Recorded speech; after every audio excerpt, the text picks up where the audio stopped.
we need to sell to Generation Z then. Is it also supposed to be part of the experience that you should work 2, 3 jobs, get stressed out, have to see a psychiatrist and whatnot because you paid $70,000 a year for 3, 4 years to a school, and you realize that liberal arts major or even that STEM major that you went into, you can't get a job in it? Is that supposed to be part of the college experience, that 10, 20, maybe even 25, 30 years after college, you still have that college debt that you haven't been able to get rid of? Happy Memorial Day weekend, everyone. I hope you're having a great Monday. And thanks, of course, to our veterans, including the ones in my family. All right, so we're going to take a look here at a PBS NewsHour story. It ran 5 years ago, but as you know, it's more than ever. It's relevant today. It's titled Anxious About Debt. Generation Z, now that's the generation after the millennials, okay? Generation Z makes college choice a financial one. Now, this is important because the millennials, as we know, all right, were told to go because their parents and everybody under the sun told them you must go to college to, be guaranteed a good living, stay out of poverty, make lots of money, yada, yada. And for many of those, those dreams did not prove to come true. And in fact, many of them, as you know, are saddled with student loan debt today. So Generation Z is the next generation. And this one, according to this PBS NewsHour report, is they're not listening so much to the parents. They're looking at what's happened to their brothers and sisters and all the debt that they're saddled with. Okay. And they're now going, is it a financially smart choice? At least that's the direction that this documentary appears to be going in. I've looked over the documentary very briefly. It seems interesting enough, but I've not, played it through word for word. So I'm going to pretty much be reviewing it with you. All right. One thing I want to note about PBS NewsHour is they do not allow commentary on their channel. Now, I could say it's all conspiracy theory and whatnot. I think this is something that should be open communication. So, of course, you are allowed to put your thoughts on my channel. All right. So let's go ahead, take this down. Thank you so much for joining me this Monday evening.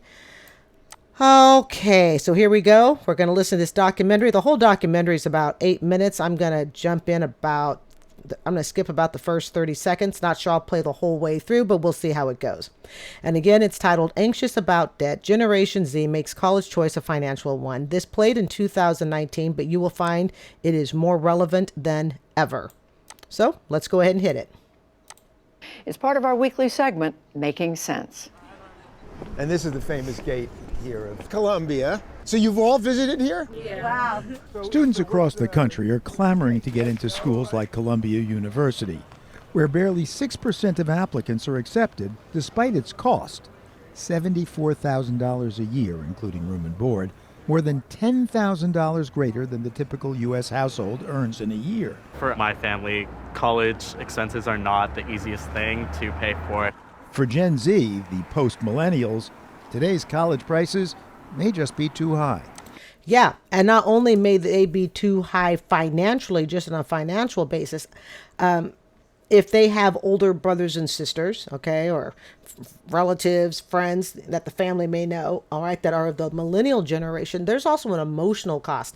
And I think that is something that we don't look at a lot. What is the emotional impact? The stress impact of carrying on all this debt. We're so busy looking at, this many people carry this amount of college debt, but what are the medical repercussions of carrying all this debt? I'm sure there's no way to, scientifically find out, but could you just imagine what those numbers would look like? How many people suffer the emotional stress of carrying on the student loan debt, not just the financial stress of it?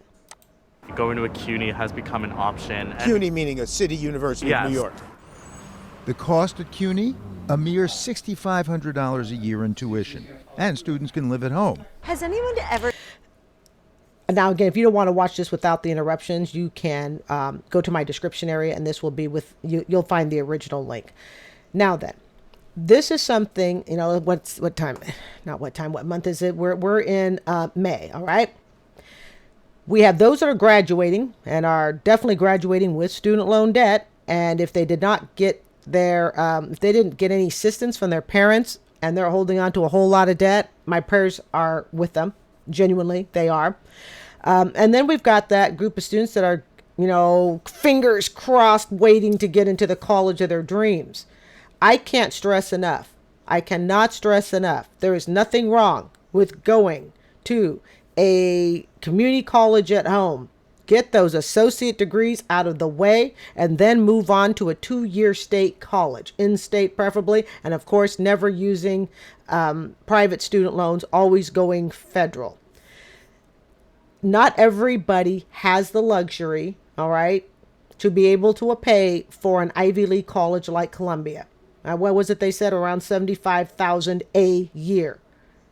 Not everybody has that. And I think that's something that students are going to have to embrace. Just bottom line. Life isn't fair. Yep, some people have parents that can send them to the best colleges and schools, and you may have parents that can't send you to anything but the community college, and some of you may have parents that can't do anything. All right? And it's my belief that really the sooner that young people and even parents can get over that, now you can start making a financial, college plan that's actually within your budget. And you're not planning something that you or your parents, especially using a Parent Plus loan, which I hate. And if you follow this channel, you know that I hate it. All right. It's so predatory. But the sooner that people can come to accept that, look, you know what? You may be smart enough to get into an Ivy League college, but you and your family may not have the means to get into an Ivy League college. And the sooner that can be accepted and embraced, I believe the sooner that the students and parents, all right, can make a decision that doesn't wreck, generations or years of future dreams, all to go to a school for 4 years.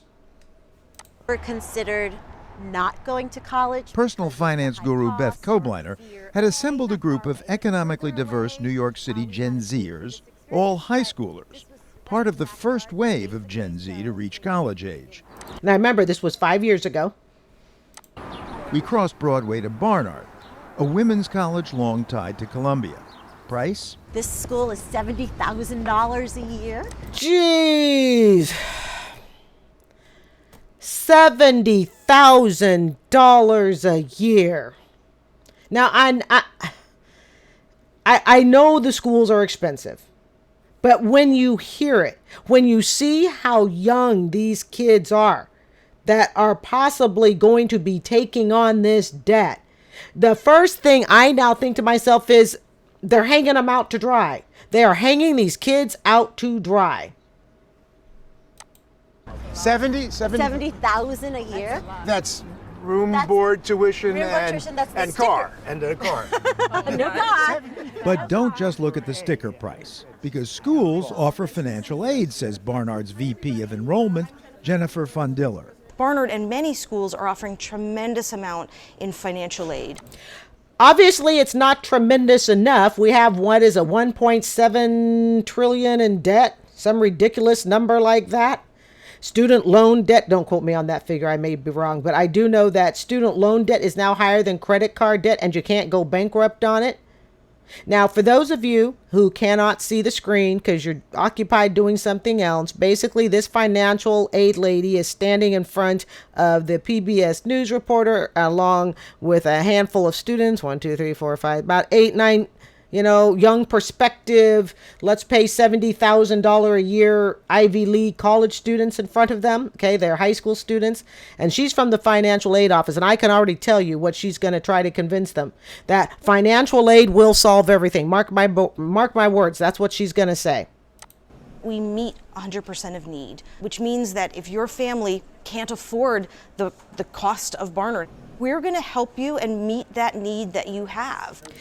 Doesn't that sound like a wonderful sales pitch? Doesn't it? See, I'm looking at this now through the lens of a 56-year-old who had her $110,000 student loan forgiven in 2022 after being unable to pay it off. I taught for 16 years. I still teach, of course, but I taught middle school for 16 years. That was my indentured servitude time until it got paid off. Of course, I am still teaching, all right, because it's my dream job, all right? But she says, we're going to meet 100% of your needs. Students, do not interpret that as though, for the most part, unless you manage to get a full ride scholarship. And even the scary part is students on scholarship are coming out with freaking student loan debt. Okay. But let's put the scholarship people aside that are getting full ride scholarships, because there's always a handful of those. Okay. And they use it wisely. Well, I'm not talking to that group. I'm talking to the masses. All right. When the student financial aid office says, oh, we will meet everything you need to get in here to any school, do not interpret that as we're going to pay for everything so that when you get out of school, you're going to have no debt.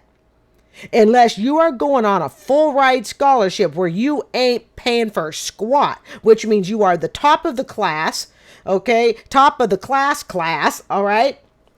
Unless you're in that situation, don't misinterpret the friendly voice of the financial aid office who says, don't worry, honey, we're going to go ahead and we will make sure that everything you need to have to go to school is good. We'll make sure it's all there. You damn tootin' they'll make sure it's there, because you are a head count. You are a huge dollar sign. But to meet that need also requires most students to borrow. There we go. Wasn't I just saying that?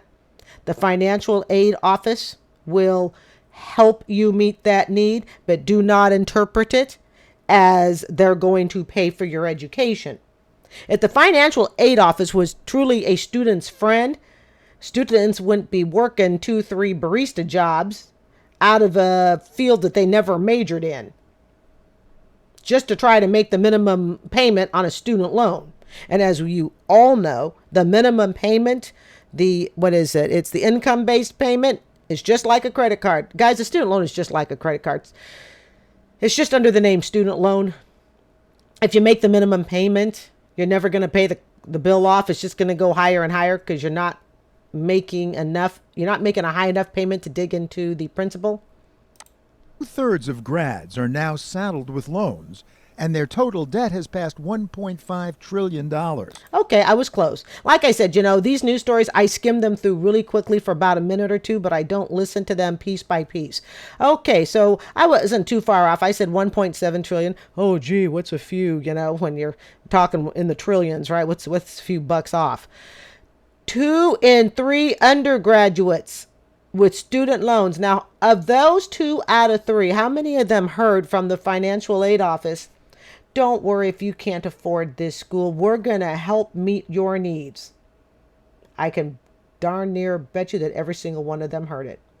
And like I said, don't confuse meeting your needs with you won't have college debt. Half again the total owed on credit cards. That's 45 million borrowers, averaging more than $30,000 each. The story at Barnard? Our students do take out loans, but we really limit and maximize the loans that they can get out. Well, of course they maximize the loans that they can get out. There's something also called Parent Plus loans. When all hell breaks loose, take out a Parent Plus loan, right? Don't allow, and again, my views have changed as I've gotten older about how college is funded and paid for, but that's really not what the purpose of this video is about. We'll talk about that later in another separate video. Okay. But how many of these students were all given reassuring pep talks by the financial aid office? Do you give guidelines like how much debt is too much debt? There's not necessarily a cap, but we'll talk to them about what do they feel comfortable with. Baloney.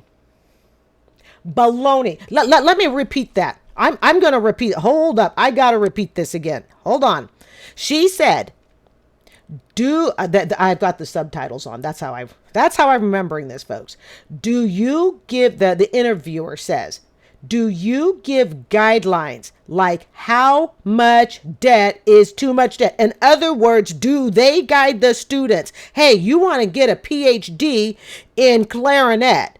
What is a reasonable amount of debt you should take? The basic is that you shouldn't take out more debt than what you would earn on average for 1 year in that job. So if your job would earn you $60,000 a year, Just on average, that's the most amount of debt you should take out. So the interviewer says, do you give guidelines? Like how much debt is too much debt? And what's the response? How much debt is too much debt? There's not necessarily a cap, but There's not necessarily a cap. Of course, not. And let's talk about it in real terms. Let's not say, well, there's not necessarily a cap. No, there is no cap, period. There's none. Why? Because these are federally backed loans.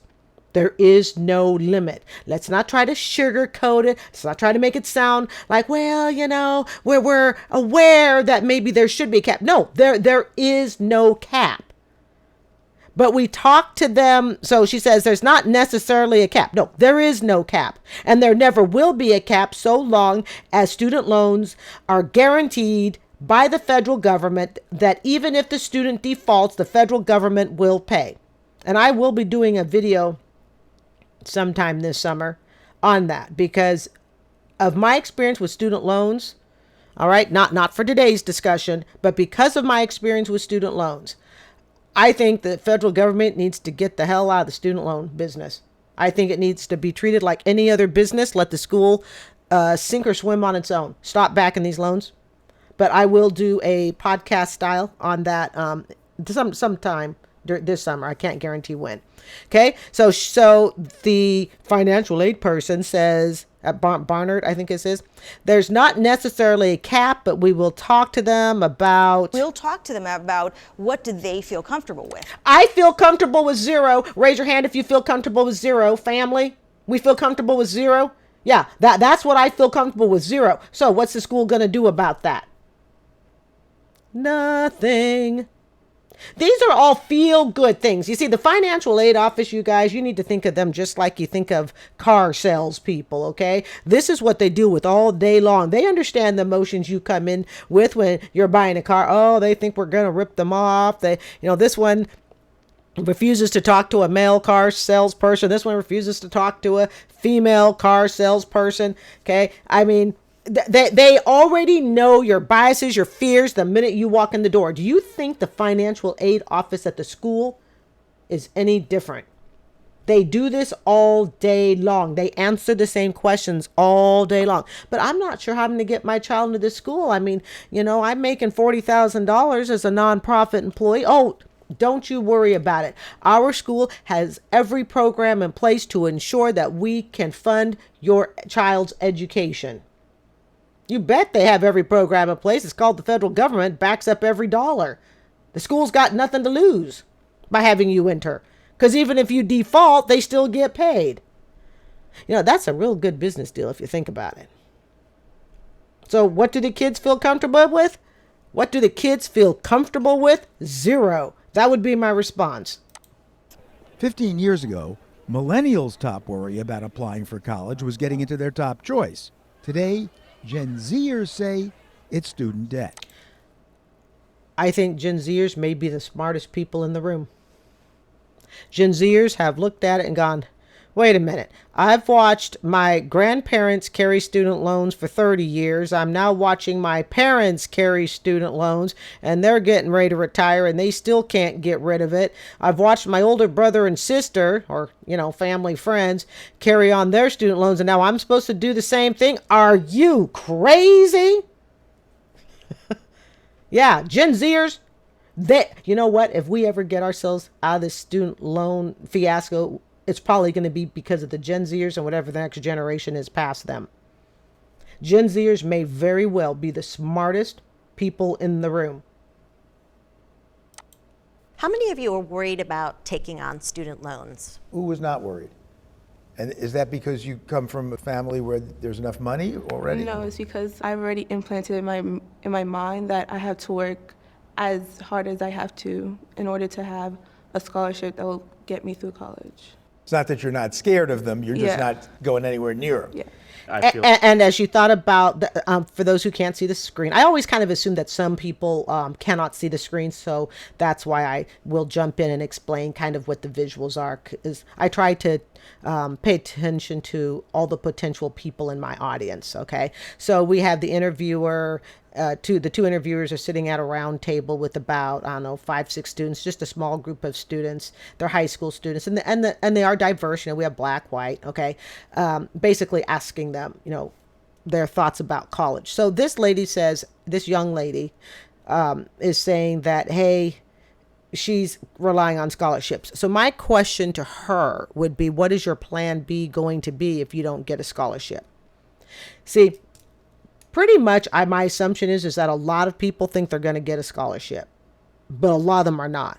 And if they do get a scholarship, a lot of them aren't going to get the dollar figures that they're going to need in the scholarship to be able to get through school without debt. Now, I'm not saying that she cannot get it. I don't know what her grades are like and stuff, but I think what surprises a lot of people is that even though you may be pulling straight A's, that's no guarantee you're going to get into the school you want, and it's no guarantee you're going to get the scholarship dollars that you want. So just something to keep in mind. So my question to her would be, okay, if you don't get those scholarship dollars, what are you going to do? You have to have a plan B, folks, if you wind up not going to college. And I'm especially addressing this to students who are doing this on their own. In other words, you don't have parents that are able to assist you. And when I say able to assist you, that means parents that can assist you without sinking themselves. Like, I'm scared of taking out loans just because the word debt is just very intimidating. Kobliner, who writes and speaks about youth finance, admires Gen Z's caution when it comes to debt, but warns against becoming phobic. I don't think student loans are necessarily a horrible thing, but you want to stick with federal student loans. Okay, that's true, federal student loans, but it's not as simple as that. She is right in some aspects. Student loans have their place.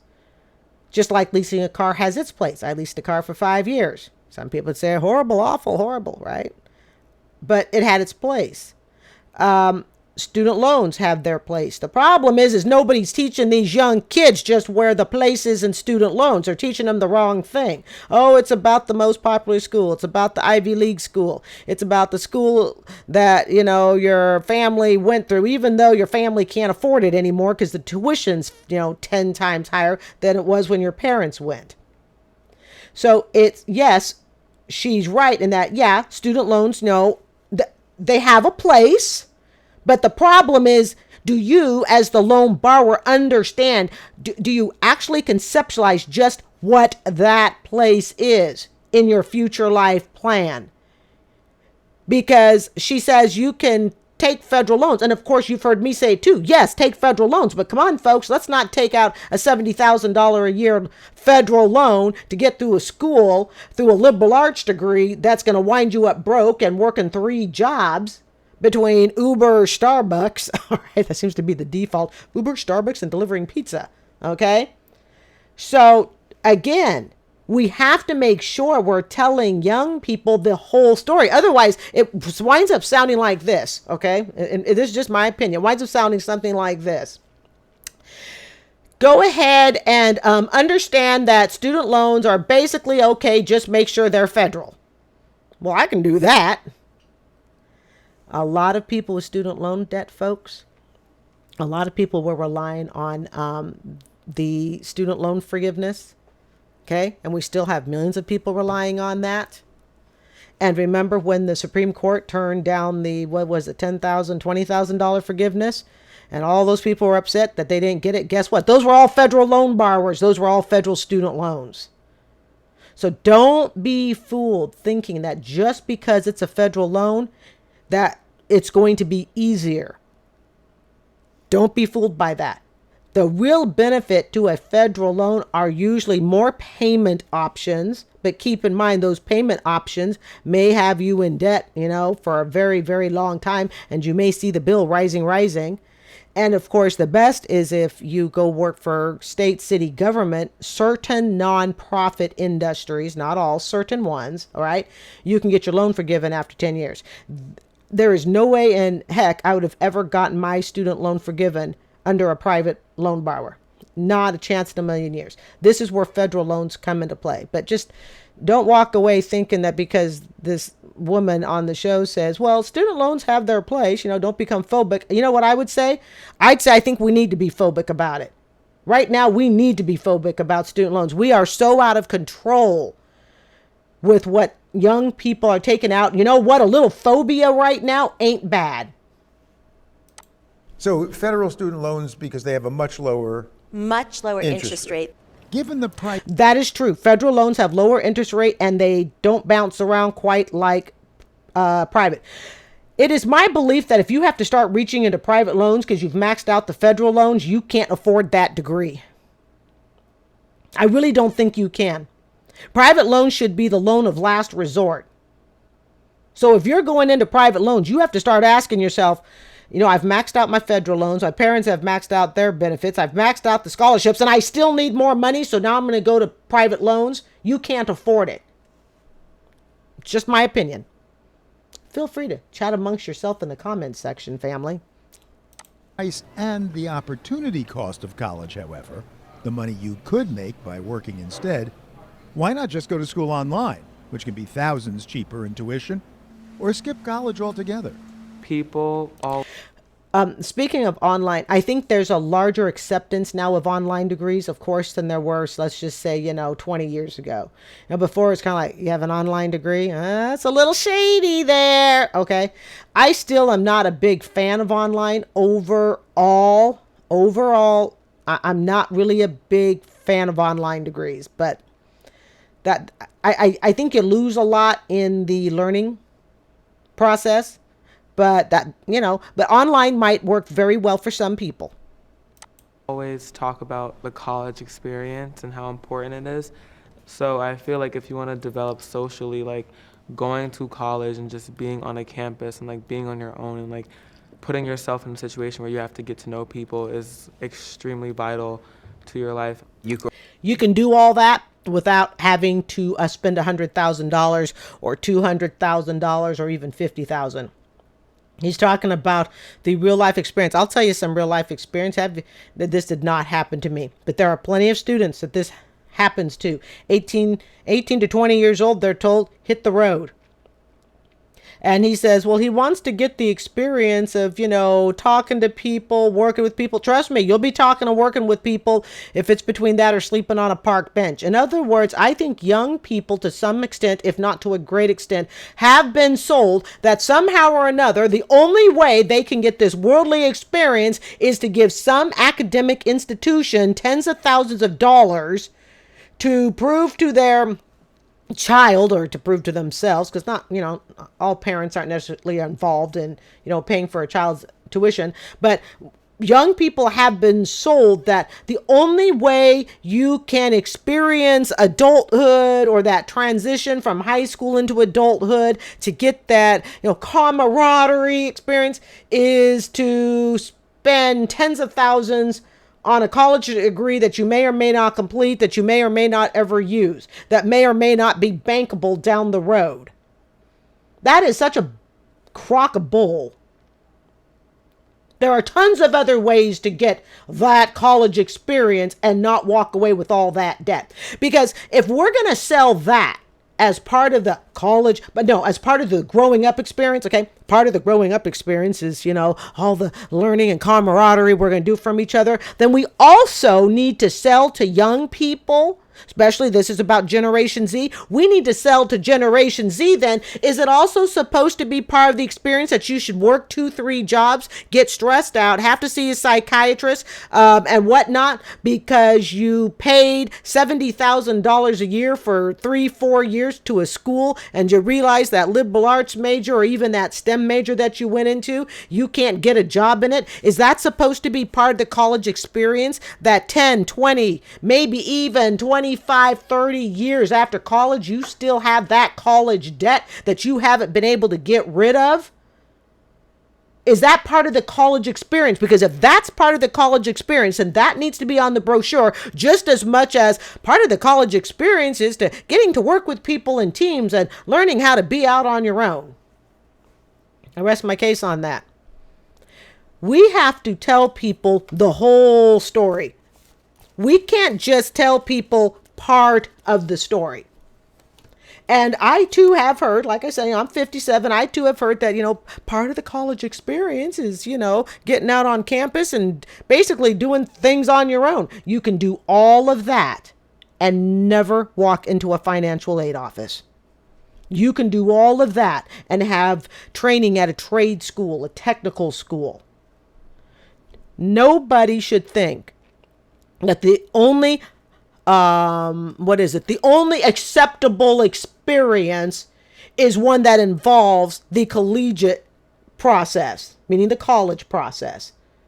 There are tons of other experiences. I get my hair done by students. Okay, I go to the salon, all right, and I get my hair done by by students. Yeah, they're beauty school students, okay? They're paying, I think, around maybe $15,000, $20,000 max for beauty school. Guess what? They get lots of experience. They get experience talking to me as a customer. They get experience talking to each other. They get experience communicating with their professors. All of that can be done without having to, stick students into tons of debt that they cannot get themselves out of. Also, like, be with people that feed off your knowledge, or you can feed off their knowledge. So that's kind of the main reason for me, is to be with other people. Just like, yeah, and you can do all that, young man, respectfully. You can do all of that. You want to feed off each other's knowledge. You don't think the baristas at Starbucks are feeding off of each other's knowledge. You don't think the apprentice at the car mechanic that's learning how to do stuff isn't feeding off of each other's knowledge. The students who do my hair, okay, they're all beauty school students. All right, I've only been burned once, family. Hey, it's in the name of education. I'm a teacher to the bone, okay? And we're talking like in 10 years, all right? But you don't think they don't feed off of each other's experience? These kids have been sold that for some reason they think the only way to do this is the college route. It's not the only way to do it. And trust me, like I was just ranting about a few seconds ago, they're going to get all that experience when it comes time to pay the student loan bill. And they realized, holy crap, I took out $200,000 in student loans for an Ivy League school. I owe $2,000 a month. Because remember what I say, for approximately every $100,000, you need to plan at about $1,000 payback, and that's to meet the minimum. So you go to an Ivy League school, respectfully, that costs $300,000. That is $3,000 a month, rock bottom, that you're going to need to pay just to keep up on the monthly payments for interest. You got $1,000? If you're looking and you're going, my pockets are empty, I don't have $1,000. If that's what you're saying to yourself right now, then do you think it's going to be any better when you go to school and now you on a piece of paper, you're contractually obligated to pay it? So he says, the main reason for me is to be with other people, to connect. Trust me, you'll be connecting with people at Grubhub, Starbucks, Domino's, Walmart. There's lots of room for connection. Don't be sold, family. Young people, I'm talking to you. Gen Z, okay? I'm talking to you. Don't be sold that that's the only way to get experience, is to have to go to school. To connect. I learn better when I'm in a classroom setting. When I'm at home on my computer, I can be on my phone and I could just get distracted so easily. I can have the lesson being on my computer screen right there and then have Netflix on the side. I would like to thank the pandemic for giving us all job security. For those of us that teach brick and mortar, because you know what? We all figured that out too. I talked to more parents that said, this is during the pandemic. I literally talked to parent after parent that said, how do you teachers actually do this in a classroom? The one thing that I think the pandemic did was it really showcased to many parents. And I say this because during the pandemic, I taught both in the classroom, I think it was to a couple classes, or at least one class. And then I also taught online. So trust me, it was crash courses. We all know, for everybody, teachers and parents alike. And I had parents literally coming up going, oh my God, this just gave us a glimpse. The pandemic gave many parents just a glimpse of what teachers go through to struggle to get students to learn. And you got parents going, I can't get my 2 kids to learn, and that's all I have at home. Yeah, the pandemic really showed us that. Because trust me, folks, that the pandemic had proven that, hey, you know what? We really don't need classroom teachers after all. All kids can learn virtually. You don't think the government wouldn't have done that? Just like if you think about offices, a lot of offices realize we don't need to have a brick and mortar office. Or if we do have an office, we can really scale it down. We only need to see each other, maybe once a week, twice at best. Trust me, if the pandemic could have done the same thing for education, I guarantee it to you, the government would have shut down as many brick and mortar schools as they could have, and they would say 1 teacher to 1,000 students and let AI grade everything. Indeed, the Pew Research Center reports that fully 59% of Gen Zers aged 18 to 20 were enrolled in college, compared to 53% of millennials in 2002. In 1986, the number was only 44%. The main reason for the rise seems obvious. College, though pricier than ever, has been a historically good investment. I'm going to challenge, though, if it's still as historically a good investment. Historically, yes. We can't challenge that part. We're looking at history. Duh, Carrie. Okay? So, yeah, historically, it's been a good investment. But is it still a good investment today? When it was a good investment when the prices were reasonable, when I could work in the bra shop at Sears part-time, okay, and I could do a little internship at school, which I think I napped most of the time, and I am not kidding. I think I took a nap most of the time. I was in the music department, and I would just line up the chairs and I would just take a nap. I mean, nobody was paying attention to me. It was an internship job, and it wasn't exactly taken seriously. We just were always mesmerized when the PhD students came in. It was like the best customer service. Hey, there is a hierarchy in college, folks, okay? If you don't know now, you will, okay? So unless the PhD students were there, we were just like, everybody go take a nap, all right? I didn't exactly take my internship job seriously. Actually, it wasn't an internship, excuse me. It was a work study. Internship, I took seriously. The work study, I did not, okay? But I was able to go to school. Mom was able to just write a check, For the rest, it was good. It ain't that way now. Now you're asking kids to take on a mortgage. So when we strap them down with a mortgage as they're getting out of school, is that really a good investment? On average, grads make $300,000 more over their lifetime, even after subtracting tuition and other costs, than their diploma-less peers. But will it continue to pay going forward? I know this was 5 years ago, but I'm not even sure those numbers are accurate today. Let's also let's factor into that. It says they make $300,000 more. Okay, let's just say that's true. Let's also factor in, though, are they factoring in just how much stress they're going through? Is there a dollar cost? Is there a dollar value to the stress of paying off these debts? How many kids get sick, can't sleep, have anxiety attacks? Oh, yes, these are real as a result of the student loan. This is the crap they're not going to talk about on that pretty brochure. Okay, we just look at it and say 300,000, but is it really 300,000? I have a hard time believing today. I mean, come on, people. I'm a school teacher. I couldn't pay off my $110,000 loan. You gonna try to convince me that I've made 300,000 more than my plumber, who's never had to go to college, and he's got a trade that cannot be outsourced by AI? I technically could be outsourced by AI more than my plumber could. I really don't, like I said, this was 5 years ago, but as you can see, it's more than relevant today.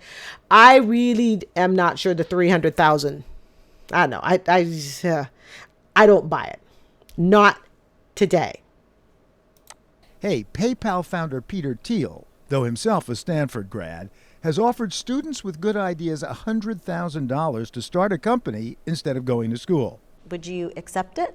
For me, not just going ahead and taking risks, because what if I fail? What am I going to do then? Like, I have to get another job, but how can I get another job with a high school degree only? You know what I mean? Like, people can get jobs with just high school degrees and avoid student loan debt. They just have to be willing to be flexible in what type of job they're going to hold.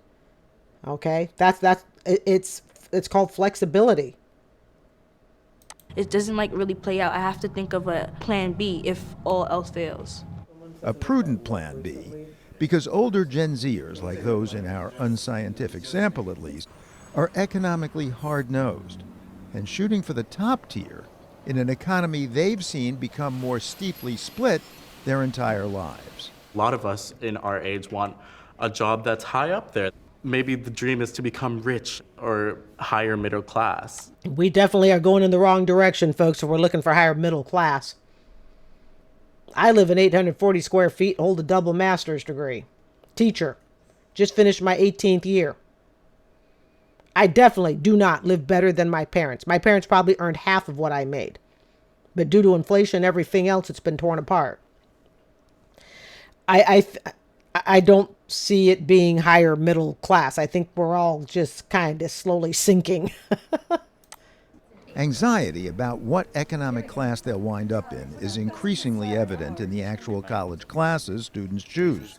So-called STEM majors have soared in recent decades, while an English degree, with which something like 10% of students unapologetically graduated in my day, is down to 2%. Do not. And I teach English language arts. Do not major in something like English, history, French poetry, whatever, unless you are going to combine it with something that's marketable. Otherwise, and you know it, family, you know you've heard me say it, it's just a hobby. Prompting the question, is a degree from a liberal arts college worth it economically these days? No. Especially if it's in the liberal arts. No, it's not. No. Without it being combined with something else. A liberal arts degree combined with education. A liberal arts degree combined with a major in science, preferably a major, and make the liberal arts degree a minor. It is not the same today as it was when I was growing up. Just like this report said, okay, back in the days, 10% of people, all right, majored in liberal arts, and that was all good. Now it's down to 2%. Do you know why I majored in liberal arts? And I know I'm not the only one, and I will say it out loud. Do you know the reason I majored in liberal arts? Because I was too stupid for science and math. Yeah, I don't understand science and math. If I had to learn science and math, you'd have to sit me down in an elementary classroom, and we got to start me from, 2 plus 2. That's the reason I majored in liberal arts. And I'm going to let you in on a secret. It's the reason a lot of people major in liberal arts. Those of us who suck at science and math, the STEM stuff. But I'll tell you this, though, I can write. It's one thing I do know how to do. I know as far as the writing part, I can ace that any day. Tell me the topic, okay? But even if I were to major in writing, just writing in and of itself is, I'm not going to say worthless. It has no market value. I need to combine it with something. Okay?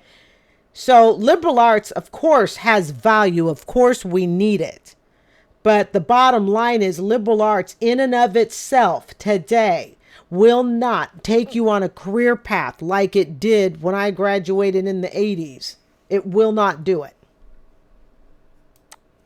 Humanities, social science areas, they open doors because it is not just about the specific skill that you're learning, but it's all the other pieces that go into what that major might be like in the classroom setting. Okay, that's great, but she's missing out.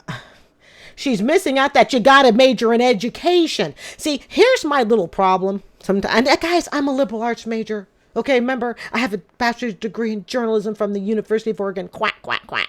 Okay, and I am a proud duck, generational duck. All right, meaning my parents went there, yada yada. Okay, she's saying, oh, but the humanities, all these liberal arts stuff, we can use it in the classroom. Then you need to tell them they need to major in education with a minor in these other areas.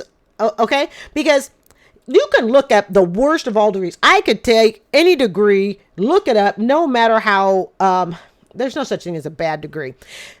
There's no such thing as a bad degree in the sense of it all adds value to our world and helps shape us, yada, yada. But there is such a thing as a bad degree in the sense of you're never gonna make your money back. I mean, are you going to school to have a career, or are you just going to school for a hobby and fun and entertainment?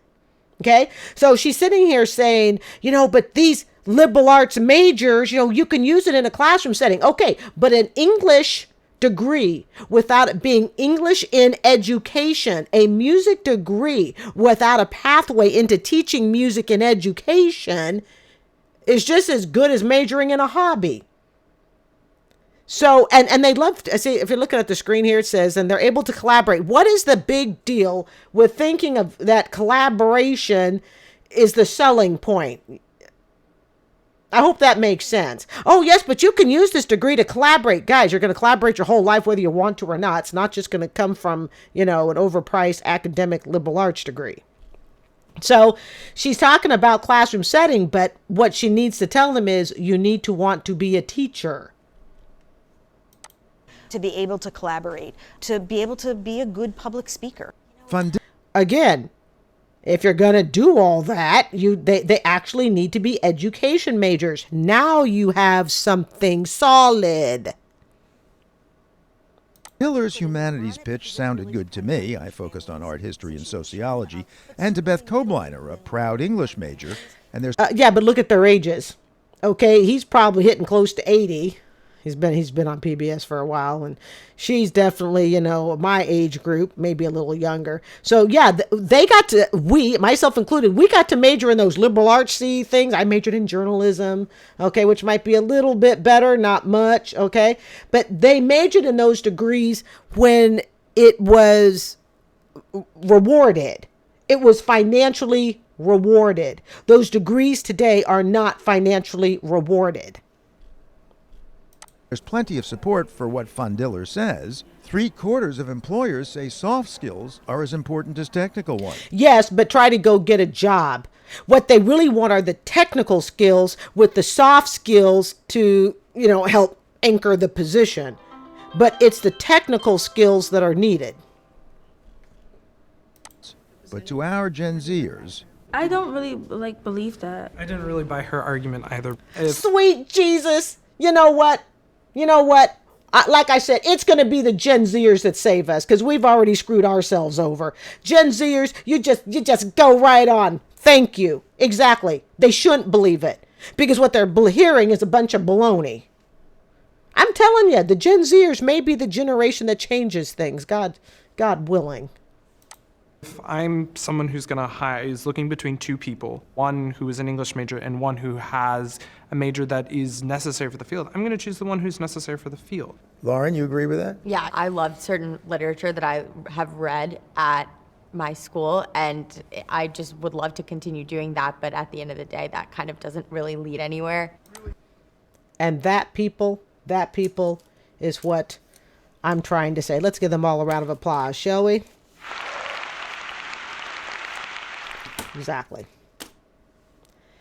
The Gen Zers have had time to watch everybody. They've had time to listen. They're all over social media. All right. Watching people cry over, oh my God, I have $47,000 in change in student loan and I can't get out of it.